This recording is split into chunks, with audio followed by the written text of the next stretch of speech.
I am Jack Harlow, an ordinary-looking man, an architect living in a bustling city like Los Angeles.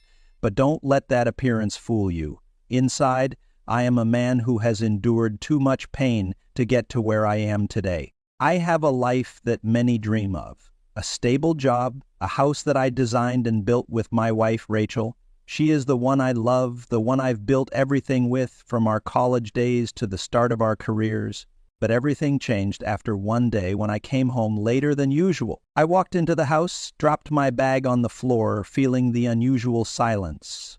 Rachel wasn't in the living room like she always was. I was used to coming home at this time and finding her there reading a book or watching TV, but not today. I walked through the rooms, unable to find her. No laughter, no everyday conversations.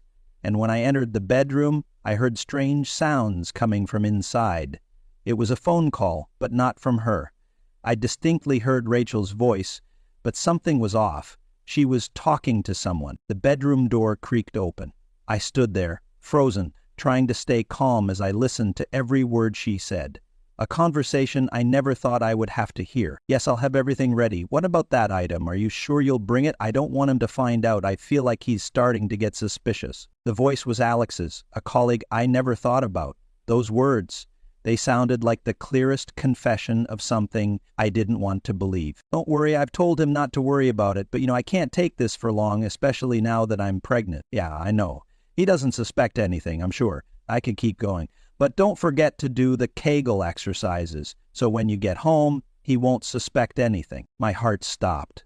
I stood there, unable to believe what I had just heard. Rachel, the person I had once thought of as my partner, was having an affair, and not just with anyone, but with Alex, her boss. They had been intimate, and now she was even worried about keeping her body from being too suspicious. The baby she was carrying couldn't be mine. A lump formed in my throat and I couldn't breathe.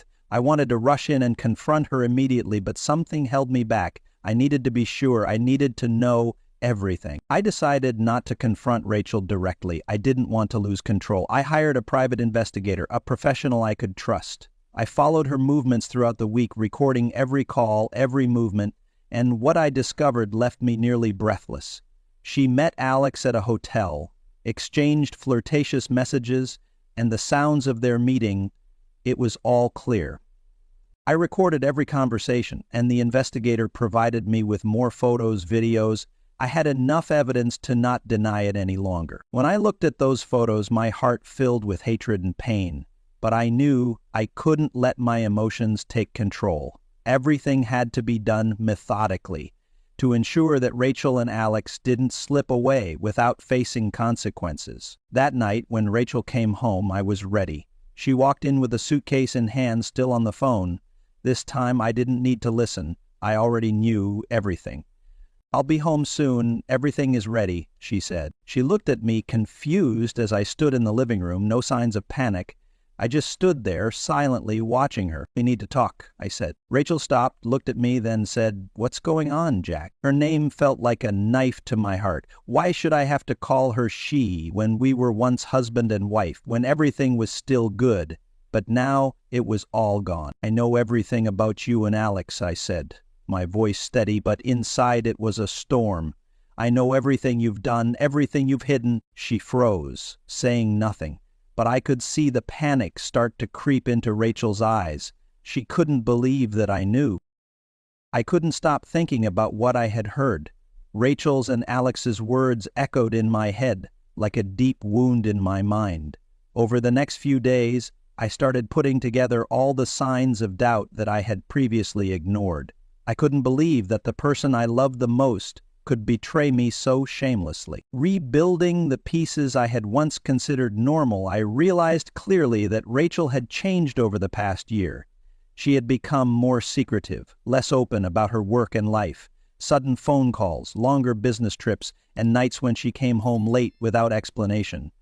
My heart tightened when I realized how blind I had been. A feeling of confusion overwhelmed me when I thought about everything Rachel had said about the tension in her body while being pregnant, and how she didn't want me to notice any strange signs. They had planned everything carefully, including keeping the secret from me.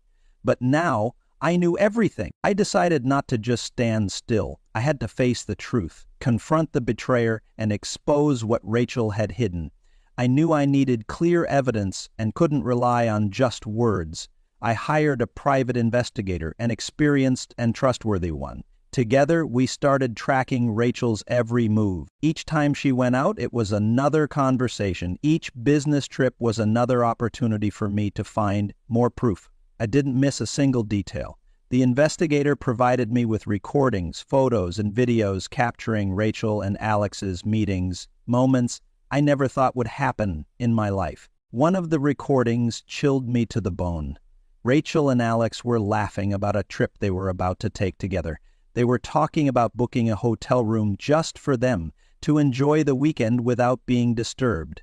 During their conversation, Rachel couldn't hide her excitement as she talked about how to keep the excitement in her relationship with Alex while I was at home, completely unaware. "I can't imagine how much he pampers me," Rachel said in a laugh, as if I were just a mere object in our relationship. "What about Doug?" Alex asked. "Doesn't he suspect anything?" "He never suspects," Rachel replied, her voice soft but confident. "And if he does, I've prepared to handle it. He doesn't do much besides work, can't satisfy me like you do." Those words felt like a slap to my face.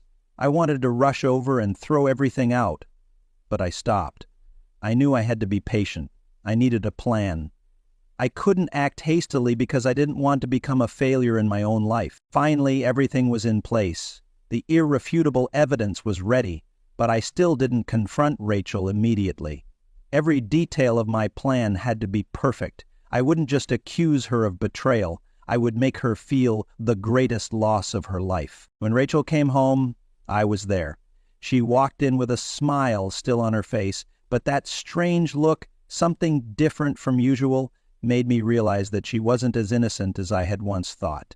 She knew something was off, and I had decided that I wouldn't keep this truth hidden anymore. "Back already?" I asked, my voice devoid of emotion. Rachel turned to look at me, a forced smile on her face.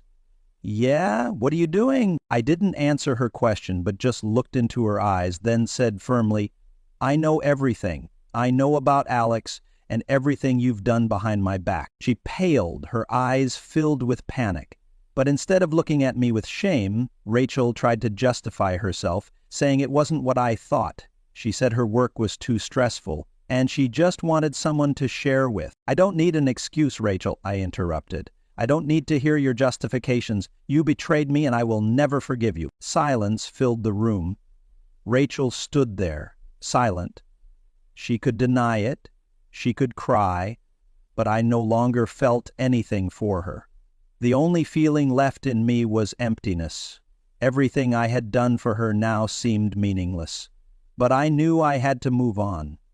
I walked out without a word. She stood there, still unable to process the truth. But I didn't need to explain anything further. Everything was clear now.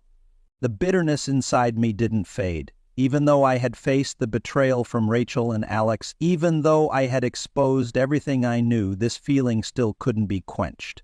A part of me still wondered if I was being too harsh. Could I forgive her if she truly regretted it? But then I thought about everything she had done, all the lies, and the betrayal not only against me but also against everything we had built together. My reasoning put an end to all those weak emotions. I wasn't a fool. She didn't deserve my forgiveness. I couldn't let her think of me as a weak person. It was time for me to act. And my actions wouldn't just be a warning.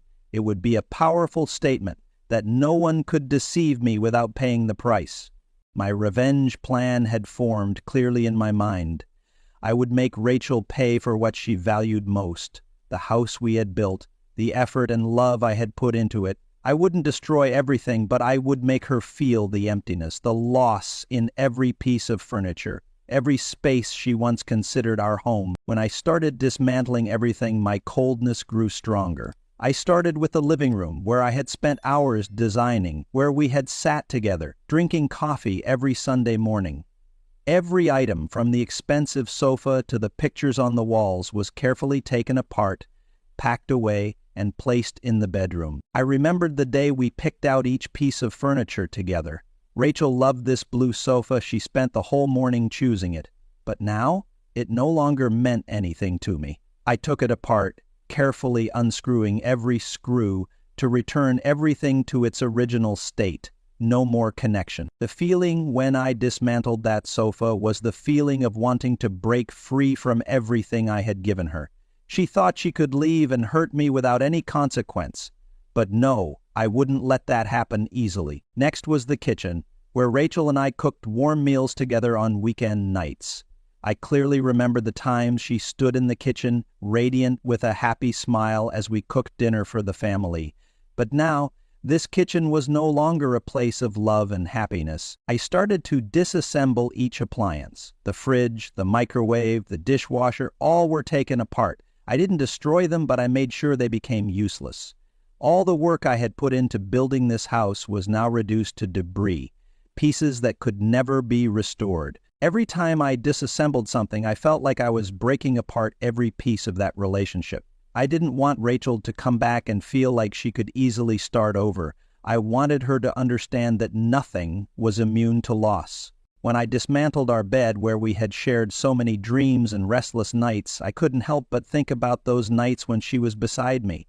The times she hugged me, whispered sweet words into my ear, words I now realized were lies. Those words would never return. I wasn't in a hurry. I did it all with patience and precision because I knew that only when Rachel saw this destruction would she understand the loss I had to endure. I took apart every chair, disassembled every appliance, took down every picture, leaving the house with nothing but bare walls. When I stepped out of the bedroom, I saw Rachel standing at the door. She looked at me, eyes full of surprise and anger. She didn't say anything, just looked at me as if I were a madman.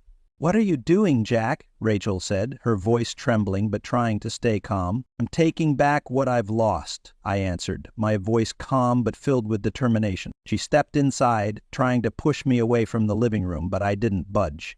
I looked at her, no emotion left. "This is our house," she said, her voice breaking. "Why are you doing this?" "Why?" I asked again with a smirk. "Because this is no longer my home. This house is nothing but lies, nothing but your betrayal.